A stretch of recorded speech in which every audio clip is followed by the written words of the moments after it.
قریب نظری پیشکش عارف محمد خان۔ قریب نظری کیا ہے؟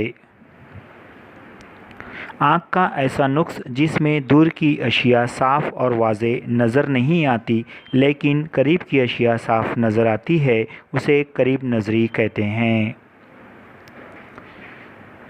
قریب نظری والی آنکھ میں دور کی شے کا عکس پردہ شبکیہ کے سامنے بنتا ہے۔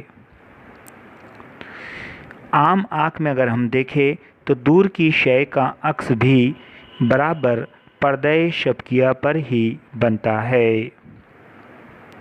ویڈیو میں آپ دیکھ سکتے ہیں کہ دور کی شے کا عکس برابر پردہ شبکیہ پر ہی بن رہا ہے، لیکن قریب نظری نقص والی آنکھ میں عکس پردہ شبکیہ اور آنکھ کے عدسے کے درمیان ہی بن جاتا ہے۔ وجوہات: آنکھ کا گولا لمبوترا ہو جانے کی وجہ سے آنکھ کے عدسے کا طول ماسکہ بڑھ جاتا ہے۔ تدارک: مناسب طول ماسکہ کا مکر عدسہ استعمال کرکے اس نقص کا تدارک کیا جاتا ہے۔ مکر عدسہ شعاعوں کو پھیلا کر عکس کو برابر پردہ شبکیہ پر بناتا ہے۔ شکریہ، جزاک اللہ۔ لائک اور شیئر ضرور کیجیے۔